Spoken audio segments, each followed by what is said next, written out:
Si ustedes recuerdan, alguna vez he dicho que los nombres judíos, todos los nombres judíos tienen significado. En uno de los viajes tuvimos el guía fue una señora joven y nos hicimos amigos, y una ocasión me escribió más o menos 2 años después del viaje y me dice: señor Jiménez, Dios me dio un hijo, porque cuando anduvimos allá tenía 2 niñas.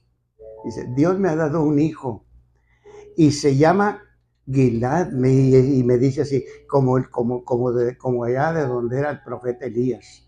Dice: y el nombre de mi hijo significa alegría. Así, el nombre de Ezequiel significa la fuerza de Jehová. Esto significa Ezequiel, la fuerza de Jehová. Ezequiel fue un descendiente de la tribu sacerdotal de Leví. Ezequiel nació y se crió en la ciudad de Jerusalén, en los alrededores del templo en la ciudad de Jerusalén. Y cuando creció, quiso seguir el oficio sacerdotal de su padre. Pero siendo muy joven, en la invasión militar que sufrió Jerusalén a mano de la nación la nación de Israel, toda la nación, no solamente Jerusalén, la invasión la sufrió todo el país, por las fuerzas del rey de Babilonia. Y la razón fue por la rebelión de Israel contra Dios y por hundirse en la idolatría. Y siendo muy joven, Ezequiel fue llevado cautivo a Babilonia. Dice en Segunda de Reyes, capítulo 24 y verso 15, que fue llevado a Babilonia juntamente con el rey Joaquín y toda su familia, con todos los nobles de la ciudad, quiere decir, la gente importante del pueblo, y sus compañeros, que fueron Ananías, Misael y Azarías, a quienes ustedes conocen como Sadrach, Mesech y Abednego. Esos fueron nombres, ¿cómo le llaman? Quiero decir la palabra y se me escapa. Ese fue el nombre que les cambiaron el nombre allá, pero el nombre original fue Ananías, Misael y Azarías. En los capítulos 24, desde el verso 14 al 20, Segunda de Reyes, capítulo 24, verso 14 al 20, describen con todo detalle esta historia. Como cualquier otro exiliado, mire, cuando yo iba a los trabajos, cuando era jovencito, yo comencé a venir a los trabajos desde la edad de 7 años. Y yo echaba tanto menos a mi mamá. Allá el tiempo, los días las noches se me iban y yo pensando en mi mamá. Así somos todos, creo, en otros lugares. Los que íbamos algunos de ustedes que salían a los trabajos, allá donde andaban, se recordaban de su casa, de los que se quedaron en la casa. Y Ezequiel, como cualquier otro exiliado, los pensamientos de Ezequiel siempre estaban sobre su patria y en especial sobre Jerusalén, la ciudad donde estaba el templo del Señor. Y siempre estaba interesado en cada noticia que llegaba de allá, de Jerusalén. En el verso 1, Ezequiel capítulo 1 y el verso 1, dice, cuando Ezequiel tenía 30 años, cuando Ezequiel tenía 30 años, que era la edad cuando se iniciaba el ministerio sacerdotal, Ezequiel recibió visiones de Dios. Recibió visiones de Dios. Y por medio de las visiones, recibió el llamado divino para su vocación profética. en lugar de ser sacerdote, él fue un profeta. Dice el verso 3, Ezequiel capítulo 1. Vino palabra de Jehová al sacerdote Ezequiel, hijo de Buzi, en la tierra de los caldeos, junto al río Quebar. Vino allí sobre él la mano de Jehová.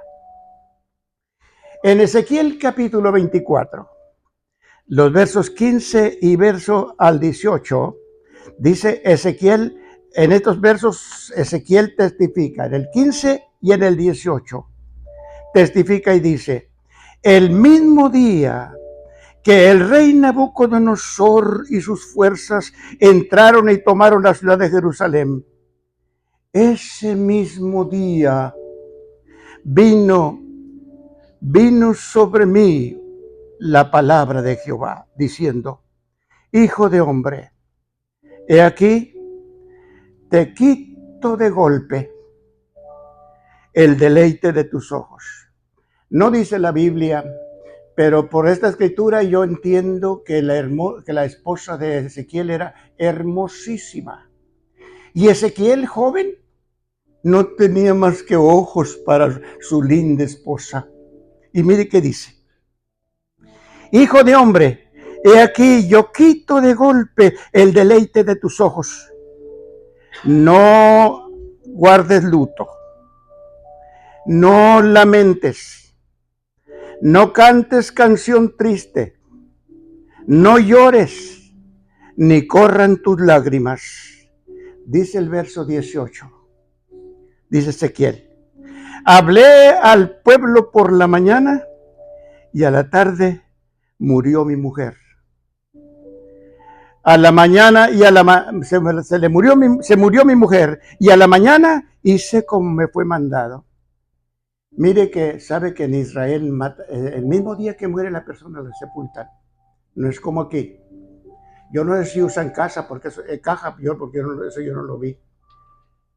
La señora que fue nuestra guía, que les acabo de decir hace rato, quedó de vernos en uno de los viajes que hicimos, de vernos en el hotel. Y a la hora que vi que quedó de vernos, me llamó. Dice: señor Jiménez, siento mucho, no puedo. Dice: venimos a ver a mi mamá.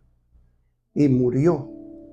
O sea que fueron de donde ella vive a otra parte. Dice: venimos a visitar a mi mamá. Y mi mamá murió. Y mi esposo es el que se encargó de los funerales.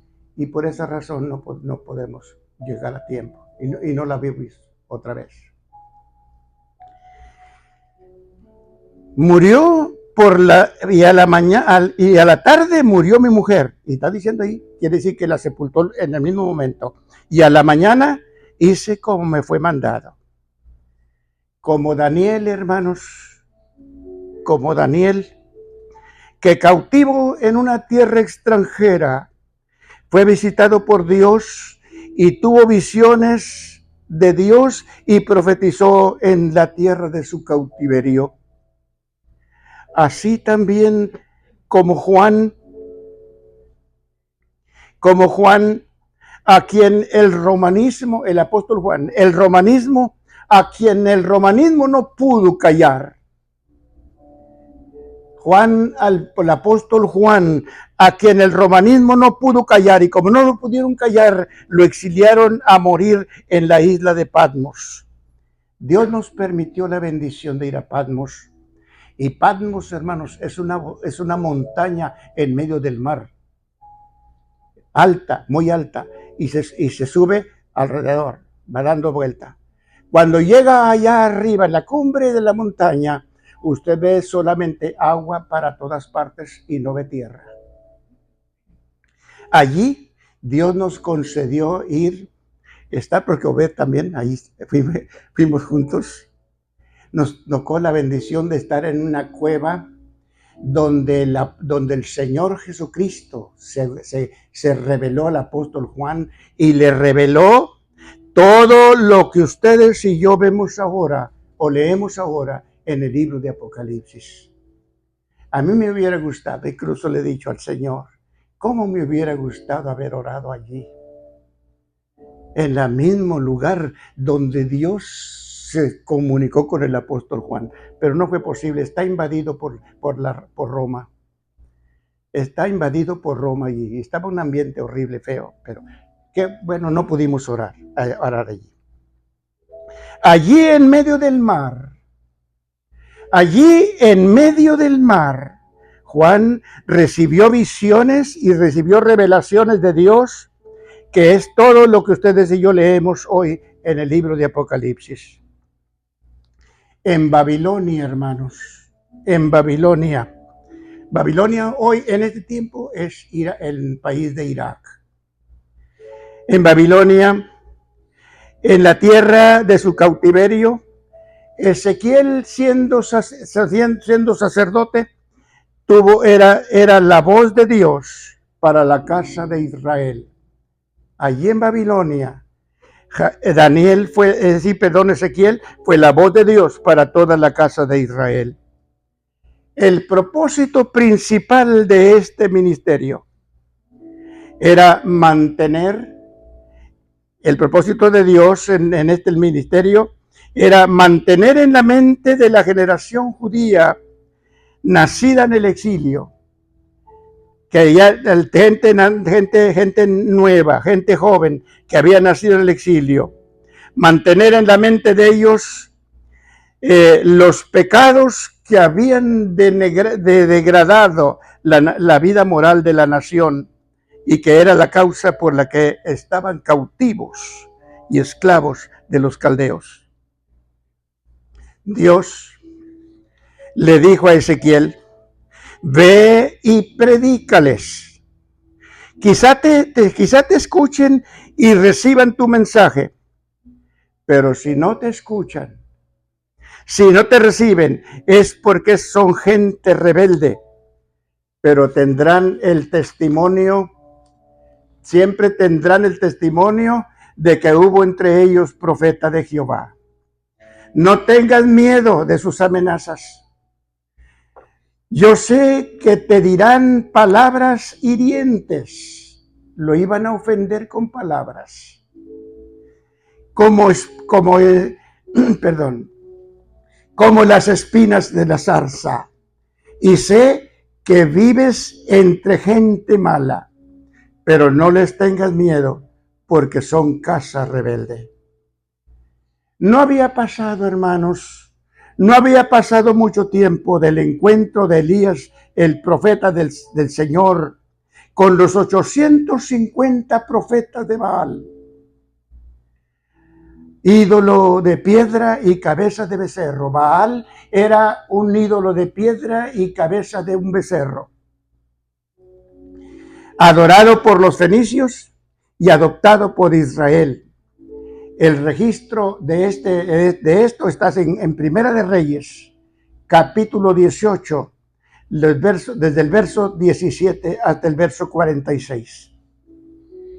En Primera de Reyes, capítulo 16 y el verso 31, dice que Acab, rey de Israel, se casó con Jezabel, hija de uno de los reyes fenicios, y devota adoradora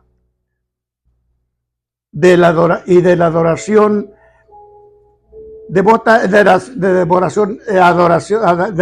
adoradora de Baal.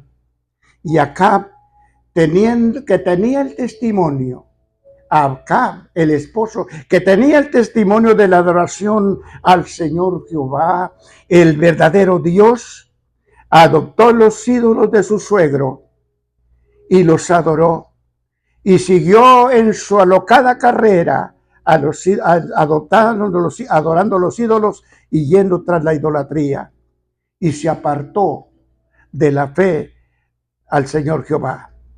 Y en esa alocada carrera arrastró a toda la nación de Israel y los convirtió en fieles adoradores de Baal.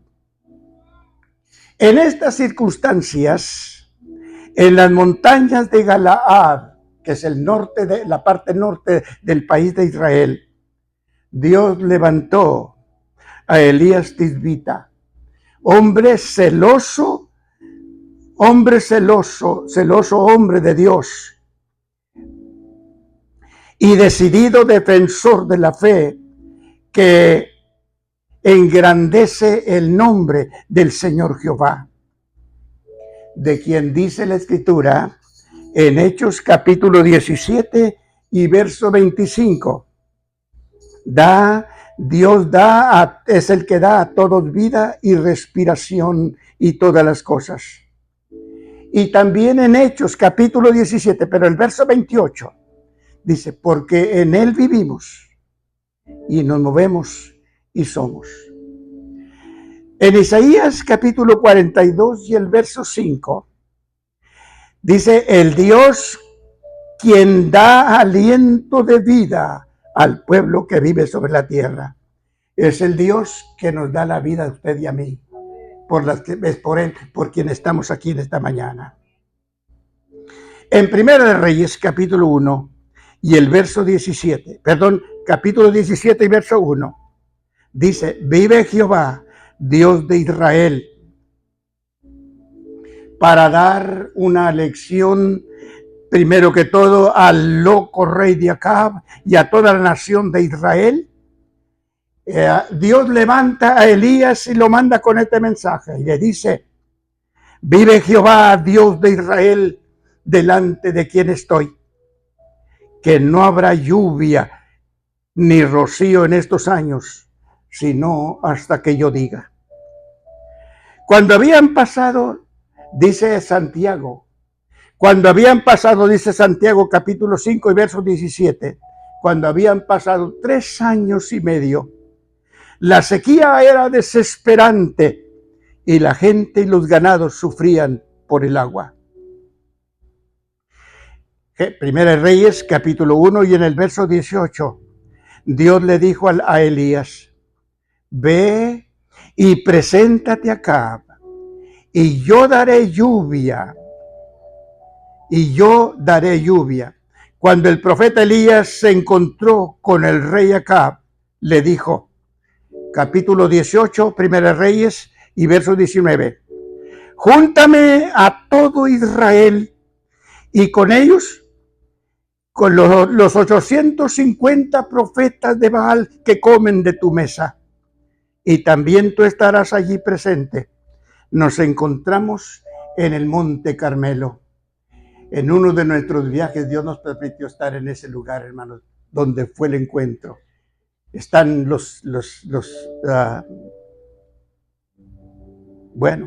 ruinas. Hay ruinas allí. Y para mostrar al rey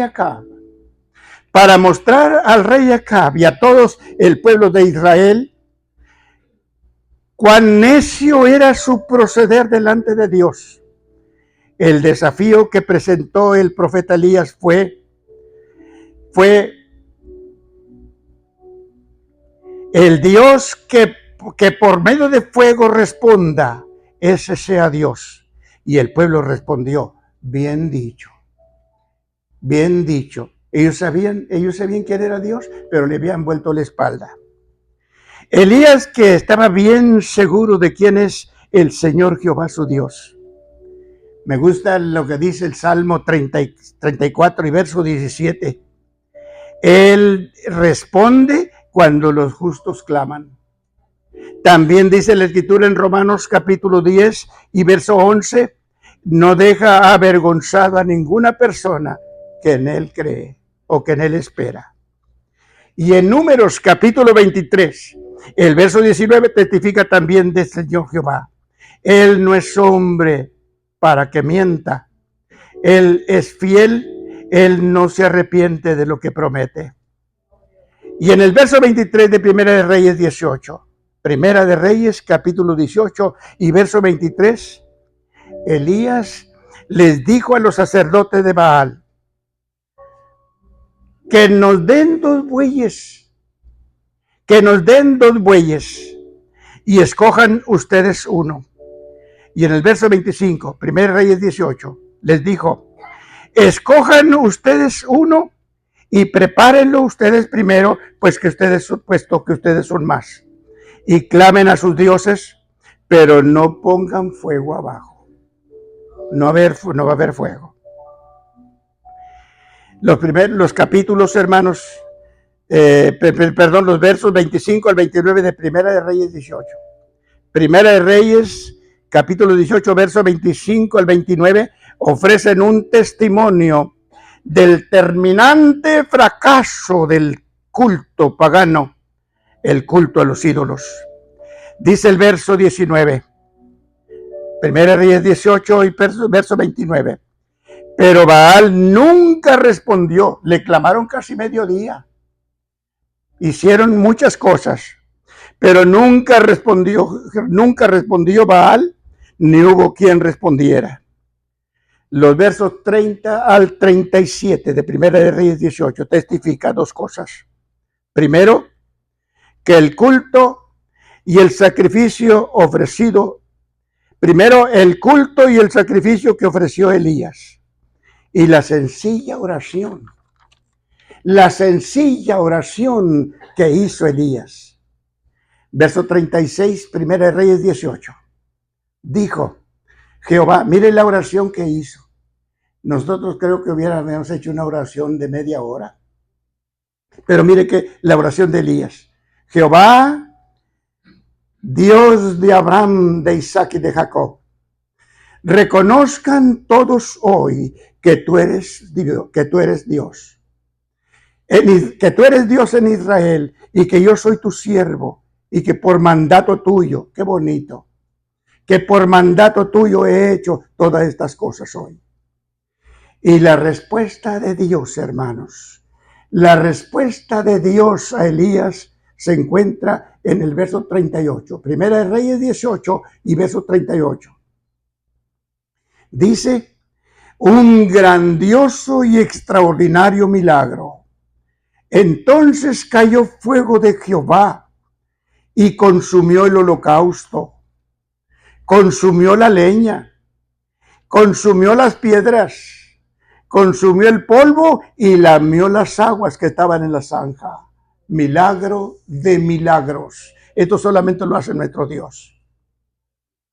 Y avergonzados delante del Señor, todo el pueblo de Israel cayeron de rodillas y confesaron diciendo, Jehová es Dios, Jehová es Dios.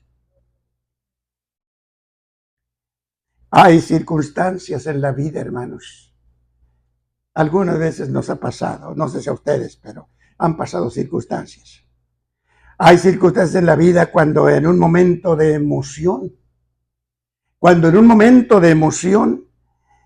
decimos cosas, hacemos promesas o gritamos o aplaudimos, pero cuando vuelve a la realidad, uno se da cuenta que no fueron ciertas sus palabras.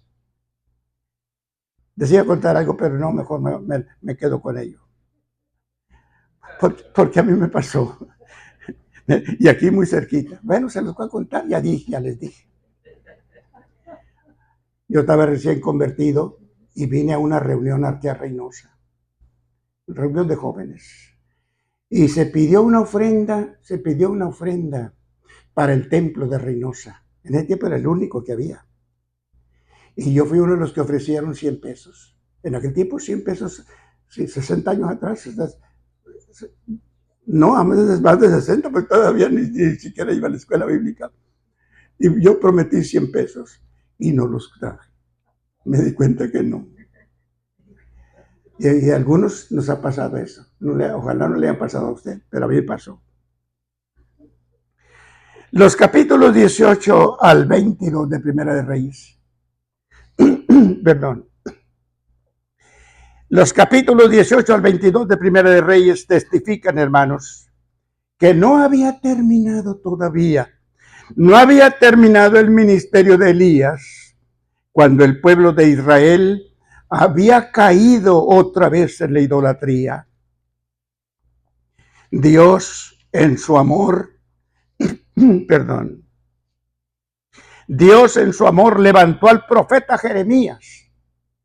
Dios levantó al profeta Jeremías con un mensaje que era para Israel un llamado de Dios al arrepentimiento y a volverse a Dios.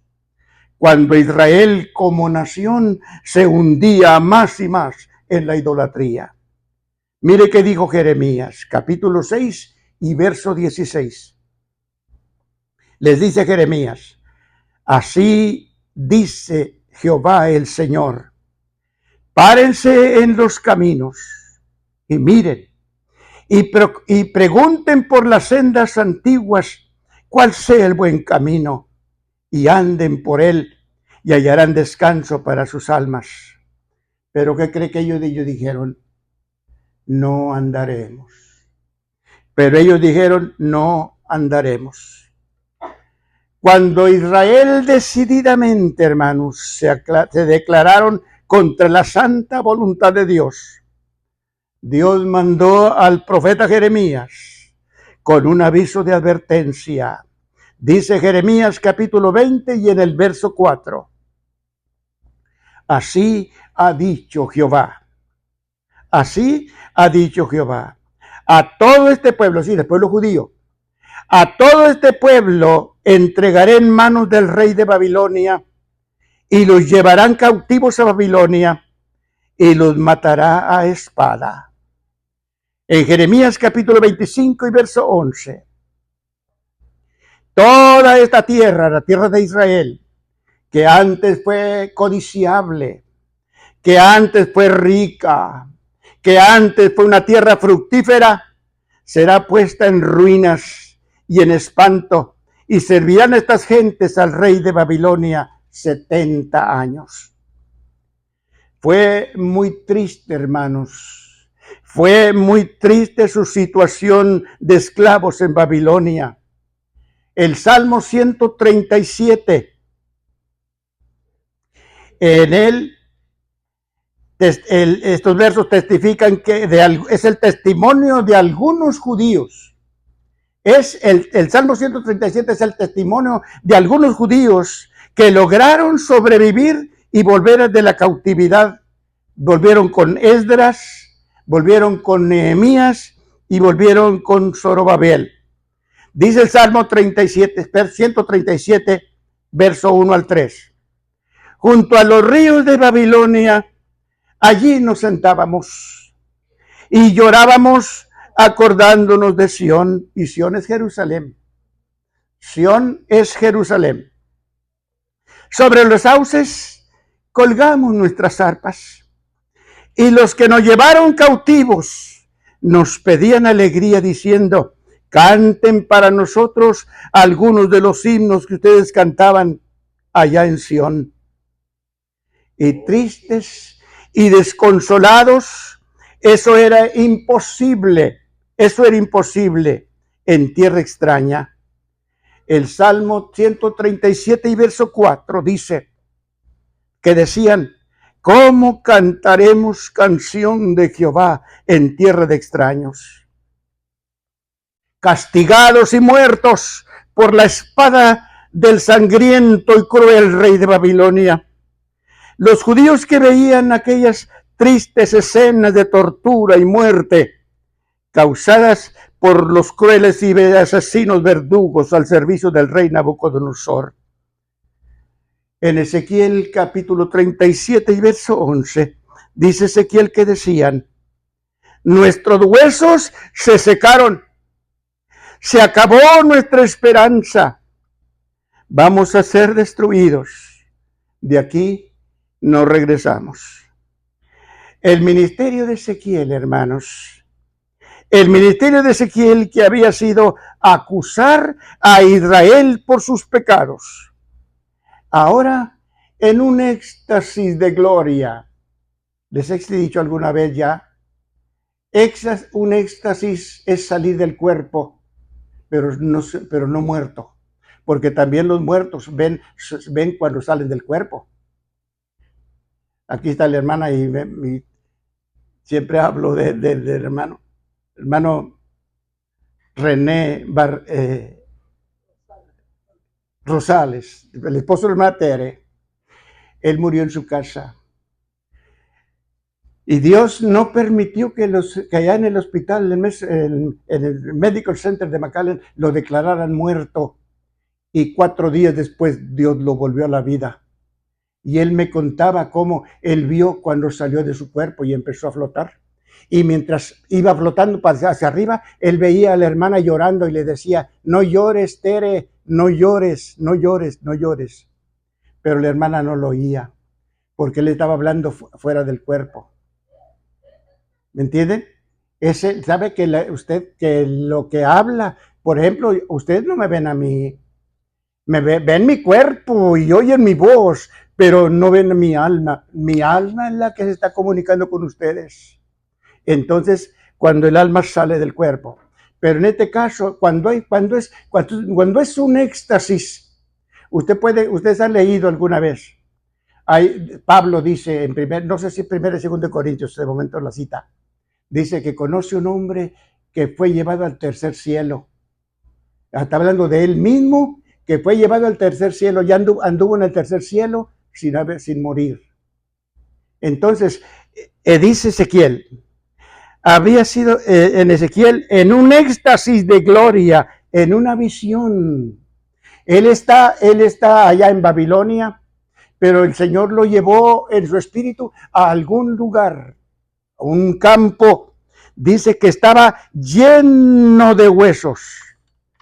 A una visión, y en el campo no era trigo lo que había, eran una sembradío de huesos, esparcidos y secos.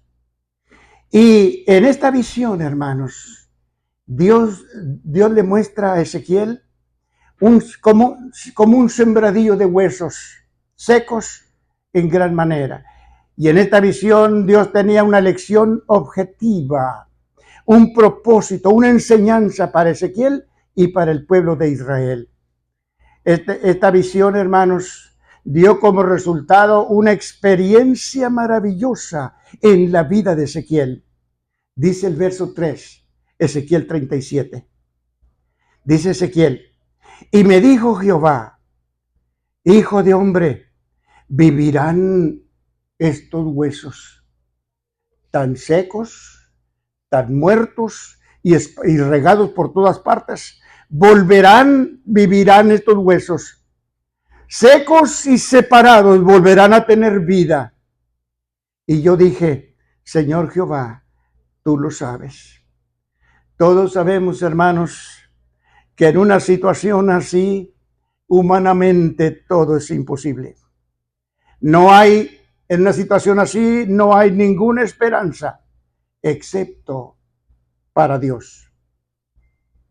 Dice en Génesis capítulo 18 y verso 14, dice en Génesis capítulo 18 y verso 14, ¿hay para Dios alguna cosa difícil? ¿Hay para Dios algo que Él no puede hacer?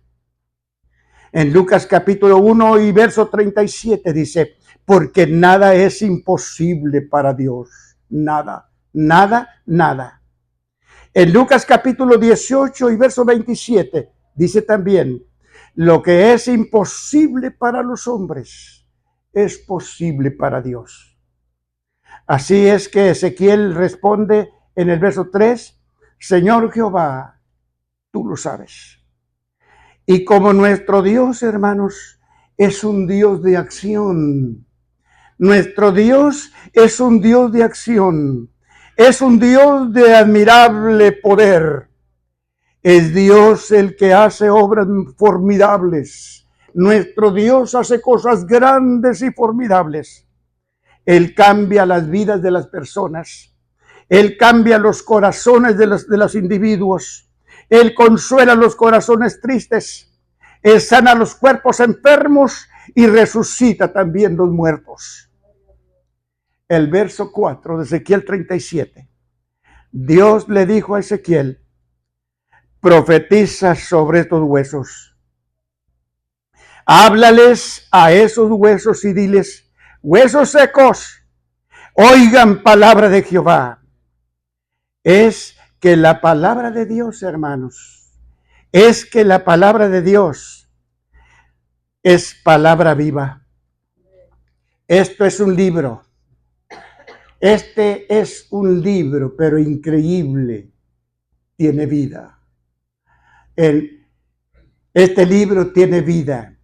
Y el Señor Jesucristo dijo en Juan capítulo 6 y en el verso 63, las palabras que yo les he hablado son espíritu y son vida. Y la palabra de Dios es poderosa y es activa.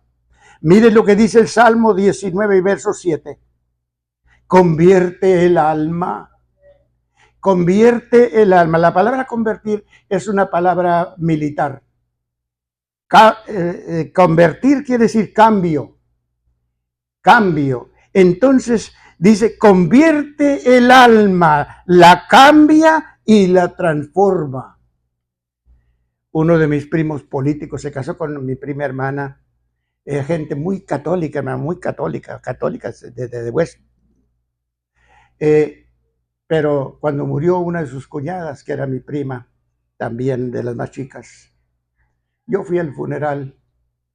Y después de terminar de oficiar el funeral de mi prima, él estaba allí y bien desesperado, me dice, yo quería hablar contigo, yo te hubiera pagado el hotel. Habíamos cenado juntos y no me dijo nada, pues yo no sabía nada. Si me hubiera dicho ahí contarnos la cena, yo ya sabía, yo hubiera hablado con él. Yo te hubiera pagado el hotel, yo quería hablar contigo. Y muy desesperado, me dijo, he leído la Biblia 7 veces y necesito hablar contigo. Le dije, ¿y tú sabes por qué te sientes así? Me dijo, no. Le dije, es la Biblia, síguela leyendo. Y yo me vine, hermanos, con ese pendiente. Y un día le dije a mi esposa, yo traigo el pendiente se llamaba José Ángel. Yo traigo, me preocupa, este hombre necesitaba salvación. Vamos a verlo. Yo él vivía cerquita de Austin. Fuimos un día a verlo. Pero me dio mucho gusto, ya lo encontré convertido y se murió convertido al Señor. El poder de la palabra. El poder de la palabra. El poder de la palabra. Ustedes han visto aquí porque nos ha visitado. Aquí en Mission hay una señora. Cuando yo llegué aquí a Mission, había en McAllen una tienda que se llamaba McAllen Radio Electronic, algo así. Y ella era la cajera, yo no sabía quién era. Y un día yo fui a comprar algo que necesitaba para la iglesia y cuando le di el cheque, se queda viendo y me dijo, ¿usted conoce a fulano de tal? Le dije, sí. Era su hermano. Dijo, ¿es mi hermano? Yo no sabía. Es mi hermano. Y desde que mi hermano se metió a esa religión, mi hermano no se divierte. Y mi cuñada hasta le puso el pie en el pescuezo. Así dijo con esas palabras. Le puso el pie en el pescuezo y mi hermano ya no se divierte. Y pues tuve que oírla. No me entregaba lo que yo había comprado. Tuve que oírla. Pasó un año. Yo tuve un amigo que ya murió. Él vino de México y me dijo, fíjese que necesito comprar algo para la iglesia. Yo lo llevo. Y lo llevé a la tienda y ahí estaba la cajera. Como el hermano el que iba a comprar, yo compré lo que iba a agarrar y vino ahí estaba la cajera y yo me puse retirado. Pero la señora se quedó viendo y me dijo, ¿usted es el pastor Jiménez? Le dije, sí. Dice, ¿qué cosas, oiga? Y empieza a llorar. ¿Qué cosas, oiga? Por no leer uno la palabra. Me dijo, le estoy leyendo la Biblia. Y no le digo que ya soy, o sea, me estaba diciendo que todavía no se convertía, pero dice, no le digo que ya soy, pero estoy leyendo la Biblia. Le dije, sígala leyendo. Y a la hermana yo la bauticé su familia, y ella es una pastora aquí en Mission ahora. Aquí nos ha visitado la hermana Villarreal. Así que esta palabra es poderosa, hermanos. Esta palabra cambia las almas, cambia los corazones, cambia las vidas. Gracias a Dios. Ezequiel 37, verso 4. Dios le dijo a Ezequiel, profetiza sobre estos huesos. Háblales a esos huesos y diles, huesos secos, oigan palabra de Jehová. Es que la palabra de Dios, hermanos, es que la palabra de Dios es palabra viva. En Juan capítulo 6 y el verso 63 dijo el Señor, las palabras que yo les he hablado, y están grabadas aquí, aquí están, son espíritu y son vida. La palabra de Dios es poderosa y activa. Y como dije en el Salmo 19, verso 7, convierte el alma y la cambia y la transforma. En el verso 7, Ezequiel 37, dice Ezequiel, profeticé como él me mandó. Y el efecto del mensaje fue espectacular y fue grandioso. Hubo un ruido mientras yo profetizaba. Y hubo un temblor que sacudió la tierra. Y los huesos que estaban esparcidos y secos se juntaron cada hueso con su hueso. Ezequiel vio la visión. El profeta Ezequiel vio la visión. Dice el verso 8. Dice, mientras yo profetizaba, mientras yo hablaba, vi cómo se formaron los cuerpos esqueléticos. Mientras yo profetizaba, vi cómo se cubrieron de nervios. Mientras yo profetizaba, mientras yo les hablaba, vi cómo se cubrieron de carne. Mientras yo profetizaba, mientras yo les hablaba, vi cómo se cubrieron de piel. En un momento, dice Ezequiel, vi y el campo estaba lleno de cuerpos, pero sin vida. Ustedes recuerdan lo que dice la Biblia, cómo dice la Escritura que Dios formó a Adán, que Dios creó a Adán. Dice en Génesis capítulo 2 y verso 7, formó Dios al hombre del polvo de la tierra. Formó el cuerpo de tierra. Usted y yo somos de tierra. Y adentro de nosotros vive el alma, lo que usted y yo en realidad somos. Formó un cuerpo de tierra. Luego sopló en la nariz el aliento de vida. Y fue Adán alma viviente. Él dice el verso 9, Ezequiel 37. Le dijo Dios a Ezequiel, profetiza ahora. Ahora háblale al espíritu. Habla, hijo de hombre, y di al espíritu. Así dice Jehová. Qué bonito es cuando decimos que dice Dios. No, algunos opinan, yo digo. Estaba en una reunión hace muchos años, no ni piensa en nadie, esa gente ya hasta se murió. Era una reunión muy hermosa. Y yo conocí, había un predicador aquí en Brownville. El hermano era poeta. Y los mensajes que daba el hombre eran tan lindos, tan ricos. Y cuando yo los vi que llegaron los dos juntos, allá cerca de Ciudad Victoria, le dije al presbítero que predique el hermano. Y ya se me olvidó cómo se apellidaba el hermano aquí de Brownville. Yo lo conocía, era poeta. Le dije que predique el hermano. Pero el otro medio orgullosón que era, luego lo dijo, yo voy a predicar la noche, yo a la noche. Si hubiera predicado el otro hermano, la bendición hubiera sido diferente. Pero predicó él. Y comenzó diciendo el predicador de la noche, hay muchos de ustedes, así nos señaló, ahí estaba yo sentado entre ellos. Dice, muchos de ustedes no creen en los dones, pero ahora los vamos a probar. Y Dios lo avergonzó, hermanos. Lo avergonzó. Yo no sé cómo pasó esa noche, mientras él predicaba, empezamos a salir de uno por uno de la plataforma. Y se quedó solo con la gente. Y todos allá afuera, sin saber por qué. Sentimos algo bien horrible. La honra es para Dios, hermanos. La honra es para Dios. Es un privilegio que Dios se haya fijado en mí y me haya escogido para ser su mensajero. Yo doy toda la honra a Dios. Y yo he dicho muchas veces, ni sé hablar. Me dio una compañera que le sobran palabras, pero yo no sabía hablar. Y Dios se fijó en mí. Y doy gracias a Dios. Toda la honra es para Dios. Toda la honra es para el Señor. Entonces,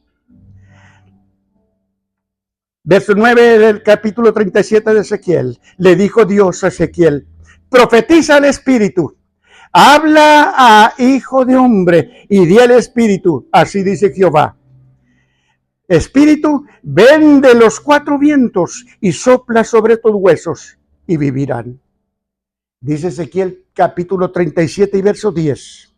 Testifica Ezequiel y dice: profeticé como me había mandado, y entró espíritu en ellos y vivieron, y estuvieron sobre sus pies un ejército grande en extremo. Ezequiel no entendía la visión. Él vio todo lo que vio, pero no entendía la visión. Pero Dios le dijo en el verso 11, Ezequiel 37, hijo de hombre, todos estos huesos que ustedes están viendo son la casa de Israel. En su amargura y en su tristeza, allá donde están esclavos, dicen: volver a nuestra patria no hay posibilidad. Ver los sepulcros de nuestros padres, no tenemos esperanza. Regresar a la tierra que nos vio nacer y que es la herencia de nosotros, ha muerto nuestra esperanza. Por tanto, dice Dios a Ezequiel, en el verso 12, Ezequiel 37, profetiza y diles, así que sí hay esperanza. Diles que sí hay esperanza. Así ha dicho Jehová el Señor. He aquí, ustedes verán que yo abro los sepulcros de ustedes, pueblo mío, y los haré subir de los países a donde los he enviado, y les traeré de nuevo a la tierra de Israel, y ustedes sabrán que yo soy Jehová, cuando abra las puertas de sus países y les saque de ellos, pueblo mío. En esta visión, hermanos, en esta visión, Dios, nuestro gran Señor, Dios, nuestro gran Señor, asegura y garantiza a todo el pueblo judío exiliado en todos los países de la tierra. Es verdad que muchos han perdido la esperanza. Muchos han perdido la esperanza. Otros, aunque quisieran, aunque lo desean, les parece imposible. En el tiempo del fin, hermanos, que estamos ya en la entrada, que estamos ya en la salida, la nación de Israel, la nación judía, va a ser la nación feliz del tiempo de David. En el tiempo del fin, la nación judía va a ser la nación feliz del tiempo del rey David. El gran poder de Dios lo va a hacer. A pesar de lo que estamos viendo hoy, ¿quién ignora la situación en que están viviendo ahorita? Atacados por todas partes, por el norte, por el este y por el sur. Todas las naciones árabes en contra de ellos, decididos a desbaratarlos o a destruirlos. A pesar de lo que vemos hoy, al parecer sin esperanza, como nación, Israel será una comunidad activa en la tierra prometida.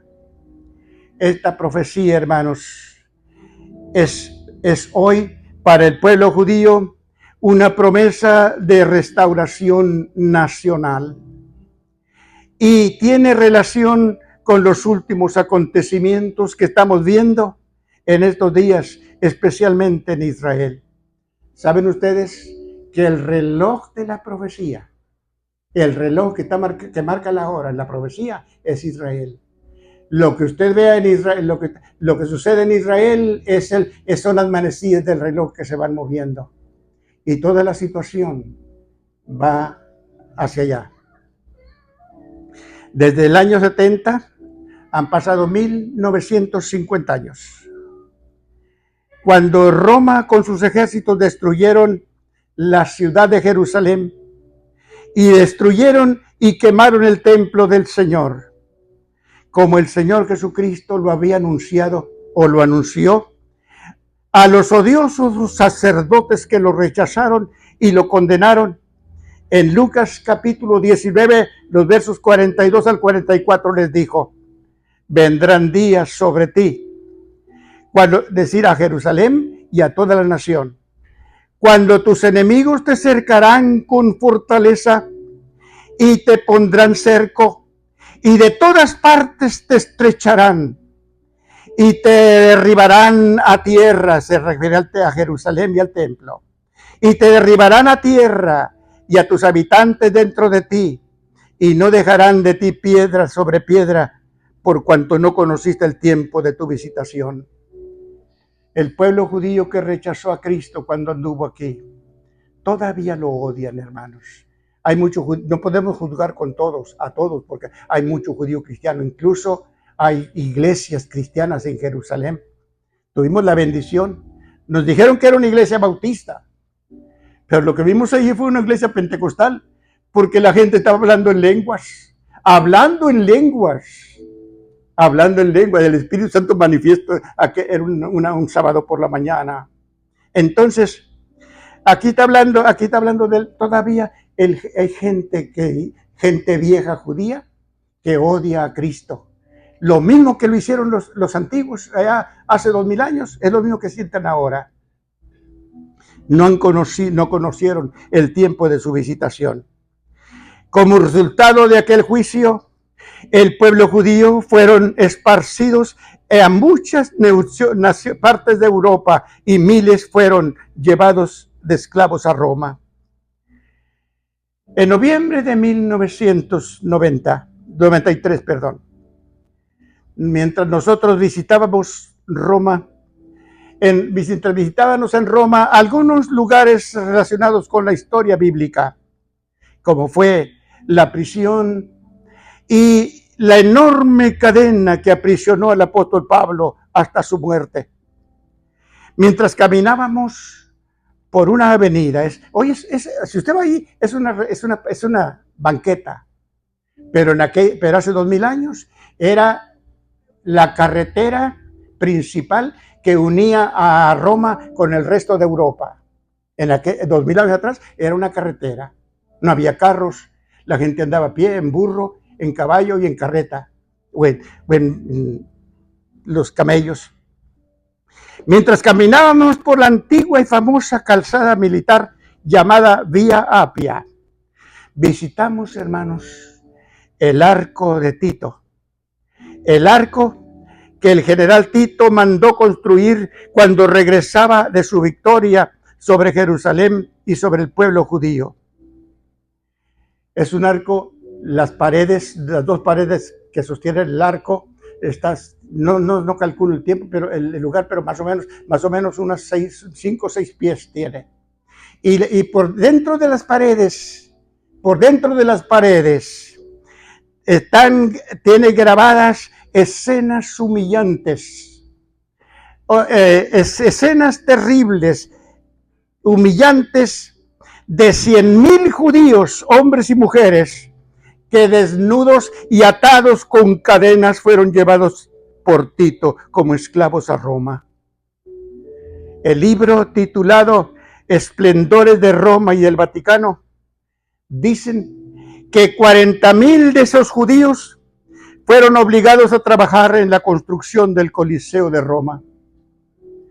Anduvimos allí también, y por la parte de atrás del Coliseo están las rejas, enormes rejas de fierro, donde se guardaban los leones, que en los días festivos con los que peleaban eran con cristianos. Cristianos que la sangre de cristianos quedó derramada en ese lugar. Ahí están las rejas todavía, las jaulas. Y otros miles de judíos fueron esparcidos por diferentes partes de Europa. Y aquella tierra de Israel que fue codiciable, la tierra de Canaán, fue dejada desierta y sembrada de ruinas. Si usted va todavía en Tiberíades, en Capernaum, en el lugar de la multiplicación de los panes. Usted ve ruinas por todas partes. Ruinas terribles, muy tristes. Esos han sido guardados para el testimonio de Israel, porque viene un tiempo de gloria, hermanos. Viene un tiempo de gloria para la nación judía. Registros de la historia dicen que el imperio de Grecia, tras una sangrienta guerra que costó muchas vidas, arrebató a Roma la tierra que perteneció al pueblo de Israel. El peor de los imperios que dominó la Tierra Santa fueron los turcos. Gente que aparte de destruir todos los árboles que había en la tierra, tuvieron el cinismo y la desvergüenza de venderle a Roma todos los lugares históricos de la Biblia. En cada lugar bíblico hay un templo católico. Han construido un templo católico. En la casa de Pedro, allí en Capernaum, está una iglesia católica. Nos tocó verla cuando comenzaron a construirla y me tocó verla terminada ahora en este último viaje que hicimos. Finalmente, después de aproximadamente 750 años, en septiembre de 1917, Inglaterra, conocida como parte del Reino Unido, que lo forman Gran Bretaña e Irlanda del Norte, echaron fuera con su autoridad y con su poder a los turcos, que la dejaron sembrada de ruinas. Todavía hay recuerdos, usted puede comprobarlo con la historia. Marcos Twain, explorador o investigador del siglo pasado, escribió acerca de la Tierra Santa. Escribió acerca de la Tierra Santa y dijo: Palestina está sentada en silicio y cenizas, quiere decir en luto lastimoso. Sobre la tierra y sobre las montañas que antes hermoseaban de hermosura, ahora les cobija un hechizo de les cobija el hechizo de una maldición que ha secado sus campos y muerto sus energías. Es verdad, hermanos, es verdad que es conocida en todo el mundo, es que mientras había judíos viviendo prósperamente en muchas naciones de la tierra, durante 1900 años no hubo en el mundo un pedacito de tierra que se llamara Israel. No hubo un solo pedacito de tierra. En 1900 años no hubo un solo libro de historia que mencionara un país llamado Israel. Pero no importa, pero no importa que los sabios de la tierra lo desconozcan. No importa que los sabios de la tierra lo nieguen. Hace 2600 años, Jehová, el gran Señor del cielo, habló por medio del profeta Jeremías. Habló hace 2600 años que Dios habló por el profeta Jeremías y dijo en Jeremías capítulo 23 y verso 3, dice Jehová: yo mismo recogeré el remanente de mis ovejas de todas las naciones a donde los eché, y los haré volver a sus moradas, y crecerán y se multiplicarán. En Jeremías capítulo 16, verso 14 y verso 15, las gentes dirán: vive Jehová, que hizo subir a los hijos de Israel de la tierra del norte, es decir, de todos los países de Europa. Europa está al norte de Israel. Y los volveré a su tierra, la cual di a sus padres. Hace 2700 años, en nombre del Señor Jehová, el profeta Isaías dice o pregunta, dice Isaías 66 y verso 8, ¿quién oyó cosa semejante? ¿Quién vio cosa como esta? ¿Dará a luz la tierra en un día? ¿Nacerá una nación en un momento? Pues mientras Sión, o sea, mientras Jerusalén estuvo en dolor agudo, dio a luz sus hijos. Quiere decir, un milagro, el milagro de milagros. Cuando la Unión de las Naciones Unidas declaró Palestina hogar para los judíos, en el mismo momento, hermanos, en el mismo momento, 7 naciones, entre ellas Siria, Jordania, Egipto, Libia, Etiopía y otras 2, porque fueron 7 naciones. Inmediatamente que la ONU declaró Palestina hogar para los judíos, en el mismo momento, esos 7 países declararon guerra contra Israel, que en aquel momento no tenía ni armas y tampoco tenía ejército. Pero gloria a Dios, tenemos un Dios grande, Israel tiene un Dios grande. Israel ganó la guerra.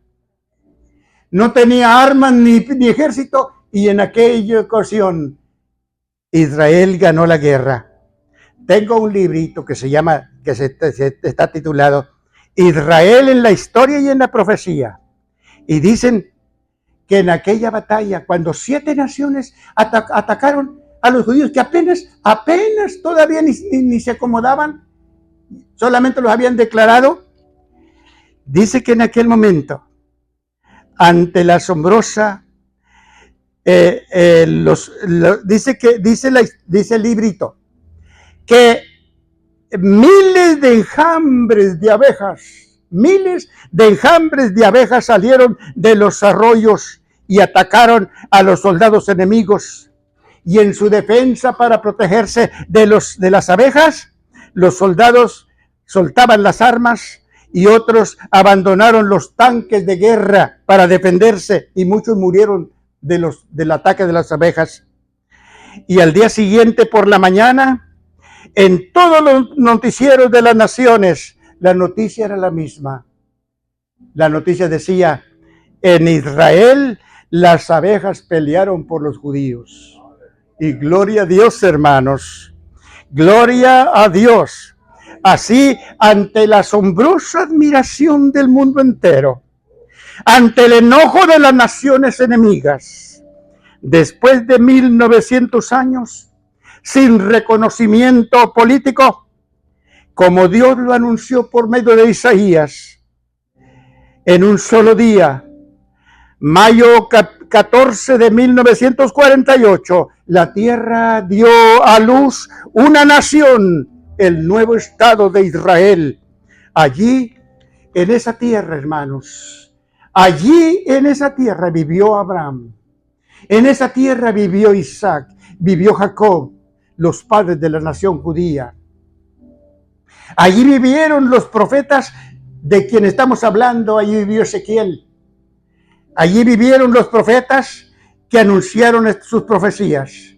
Allí nació, como humano, nació el Señor Jesucristo y desarrolló su ministerio. Allí en esa tierra, clavado en una cruz, el Señor Jesucristo derramó su sangre para limpiar nuestros pecados. Allí murió y allí el Señor Jesucristo resucitó. Nosotros tuvimos la bendición de estar 5 o 6 veces dentro de la tumba que está vacía hasta el día de hoy. A Dios la gloria. Y allí, hermanos, el Señor Jesucristo resucitó y de allí ascendió al cielo. Y en su segunda venida, a establecer su reino en la nación de Israel, dice Zacarías capítulo 14 y verso 4. Se afirmarán sus pies sobre el monte de los olivos. Desde 1948 hasta hoy, la profecía de Ezequiel 37, hermanos, está teniendo cumplimiento. Cientos y miles de judíos Han abandonado los países donde habían vivido durante siglos y han regresado a la tierra de Israel, a la patria de sus padres. Con la caída del comunismo en la Unión Soviética en 1989, Dios abrió una puerta y Dios abrió una brecha y miles de judíos han salido de esos países dejando todas sus pertenencias, porque hasta el día de hoy a ningún judío que sale de esos países del norte se les permite sacar nada. Solamente usted los ve regresar con su ropita, su belicito y su ropa. No pueden sacar nada de sus países, pero gracias a Dios que pueden salir de sus países. Gracias a Dios, miles de judíos han salido de sus países dejando todas sus pertenencias porque no se les permite sacar nada. Y han venido a vivir en Israel porque ellos saben, hermanos, ellos saben que por ser judíos, el único lugar donde ellos pueden respirar verdadera libertad es en su propia tierra, es en su propia patria, es con su propia gente en el país de Israel. Hace 2600 años, Dios anunció por el profeta Jeremías y dijo en Jeremías capítulo 16 y verso 16, yo envío muchos pescadores y los pescarán. Después enviaré muchos cazadores y los cazarán por todos los montes y por todas las cuevas de los peñascos. Hay familias judías, hermanos. Hay familias judías que viven en extrema pobreza y miseria. Estos son, dice Ezequiel 37, verso 11, estos son los que han dicho, los que han perdido toda esperanza de volver a la patria de sus padres. Y también no dan a conocer sus nombres, es decir, no dan a conocer su identidad por temor a que los maten por el hecho de ser judíos. Los pescadores son grupos de judíos creyentes misioneros que están recorriendo países de Europa y Asia identificándolos. Y los cazadores son personas preparadas en Israel, gente inteligente, gente sabia, que conoce que para conseguir en las oficinas de gobierno de cada país las documentaciones para que puedan viajar. Dios, en su fiel cumplimiento de su palabra, está usando gente, hermanos, que aman a Dios, gente que aman la palabra de Dios, gente que aman al pueblo judío y financian aviones, financian barcos y autobuses. Y mes tras mes, de diferentes países, personas individuales y familias felices llegan a Israel para vivir en la herencia que Dios le dio a sus padres. Es verdad que todavía falta mucho. Es verdad que todavía falta mucho. Pero también es verdad que una gran parte del desierto de Israel hoy reverdece. Tenemos la experiencia y el placer o el privilegio de haber plantado 2 árboles. 1990 plantamos 2 árboles y 1996 en otro lugar plantamos otros 2 árboles. Tenemos parte en Israel. Y como ustedes fueron los que hicieron posible el viaje, pues ustedes tienen allá ya 4 árboles que reverdecen en el desierto de Israel en señal de vida. En sus 76 años, hermanos, en sus 76 años de existencia como nación, en este momento, por la mano poderosa de Dios, Israel es una potencia mundial en medio del Medio Oriente, conocida y respetada por todas las naciones. En este momento, cuando se acerca la hora, en este momento, Cuando se acerca la hora del regreso del Señor Jesucristo, el Mesías esperado y el Rey de Israel, Dios, el soberano Señor del cielo, Dios, el soberano Señor del cielo, dice en Isaías capítulo 30 y verso 29, Jehová, el fuerte de Israel, ha despertado, hermanos, un sentimiento en el corazón de los judíos esparcidos en el mundo y un deseo de regresar a la patria de sus padres. En el viaje que hicimos en 1990, asistimos a una reunión que organizó la Embajada Cristiana en Jerusalén. Y había en los servicios de la mañana, solamente visitaban por las tardes. Conocimos a un doctor, el doctor Rowling, médico de profesión y rico. Nos compartió su testimonio el hermano en noviembre de 1990, que Dios le dijo, dice que Dios le dijo que dejara su profesión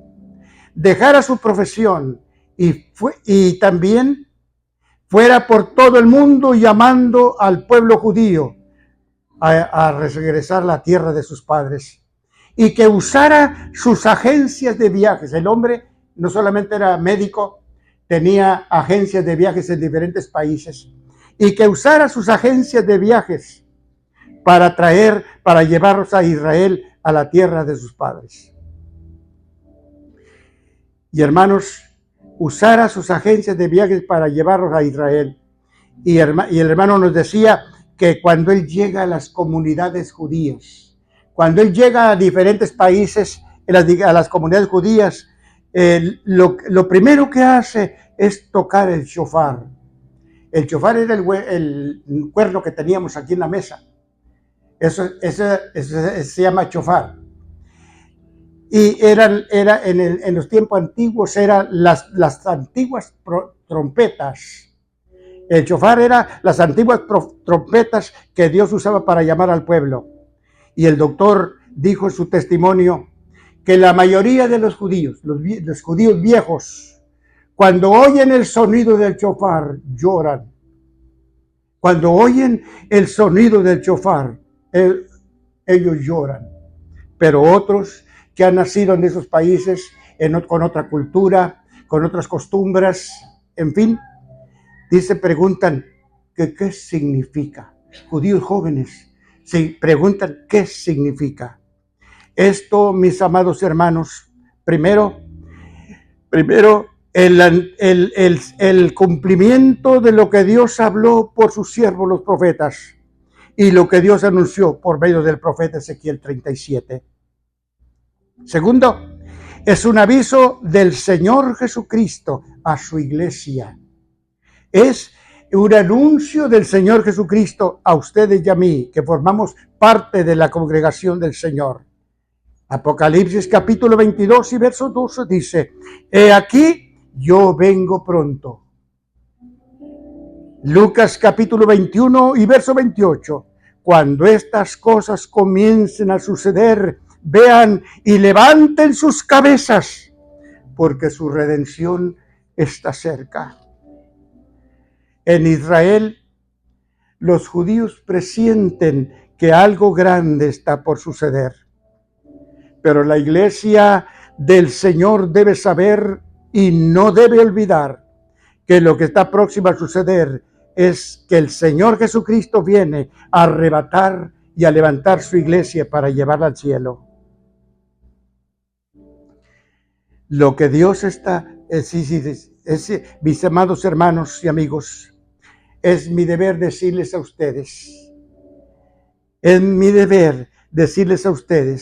que para ser salvos, alguien que me escucha aquí, alguien que me está escuchando a través de las redes sociales, para ser salvos e ir con el Señor a la gloria, es necesario arrepentirnos de nuestros pecados y apartarnos.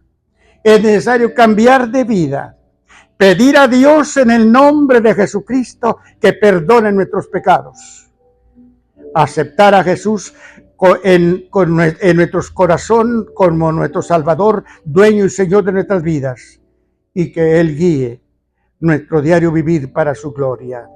Les invito a ponerse en pie, oramos y cantamos, viene ya.